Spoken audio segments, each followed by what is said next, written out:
নমস্কার বন্ধুরা, আমি জয়রাজ খেল গল্প পরিবারে আপনাদের স্বাগত জানাই। তো India as expected test match series হেরে বসেছে সাউথ আফ্রিকার কাছে।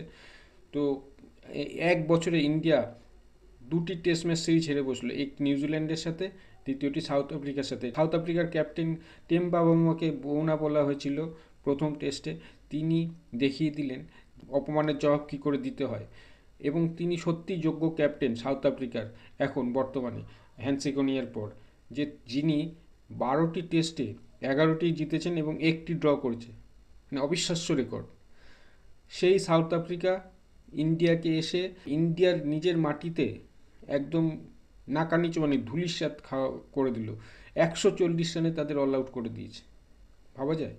এই ইন্ডিয়া একসময় টেস্টের র্যাঙ্কিং 1 ছিল, এখন তাদের র্যাঙ্কিং 4, এবং এই যদি পারফরমেন্স হয় তাহলে তাদের সেই দিন দূরে নেই যে তাদের র্যাঙ্কিং হয়তো 7-8-এ চলে যাবে। ইন্ডিয়ার টিমে একসময় খেলতো সৌরভ গাঙ্গুলি, ভিভিএস লক্ষ্মণ, রাহুল দ্রাবিড়, সচিন তেন্ডুলকার, বীরেন্দ্র সেহবাগ, যুবরাজ সিং। বোলার যদি বলে আর অশ্বিন, হরভজন সিং, অনিল কুম্বলে, কে না ছিল, জাহির খান, এইসব প্লেয়ার খেলে গেছে। এবং এদের এগেনস্টে যদি কেউ ব্যাট করতে নামতো ভয়ে কাঁপতো ইন্ডিয়ায়। আর যদি ব্যাটসম্যানদের কথা বলি তাহলে বোলাররা বল করতে ভয় পেত।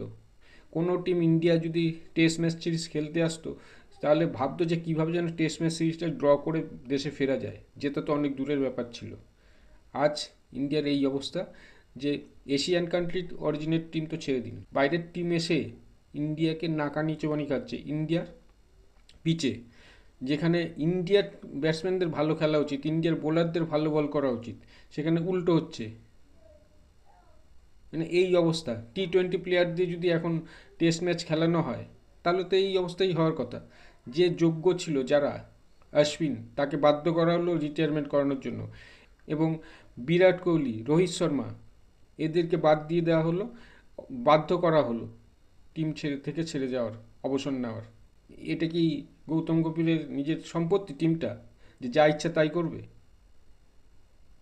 এই হচ্ছে পারফরমেন্স এখন ইন্ডিয়ান টিমের। এবং বলতে মানে দ্বিধা নেই যে গম্ভীর নিজের চাকরি বাঁচানোর জন্য প্রেস কনফারেন্সে এসে বলছে যে তিনি চ্যাম্পিয়ন্স ট্রফি জিতিয়েছে, এশিয়া কাপ জিতিয়েছে, ইংল্যান্ডে গিয়ে টেস্ট সিরিজ ড্র করে এসছে।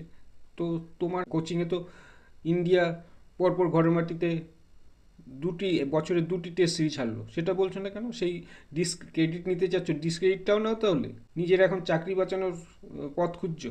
গৌতম গম্ভীর এবং অজিত আগারকার, এবার তোমরা গদি ছাড়ো। তো বন্ধুরা, আজ এখানেই শেষ করছি, কিছু বলার নেই। দেখা হচ্ছে পরের ভিডিও। তোমরা ভালো থেকো, সুস্থ থেকো, সঙ্গ থেকো।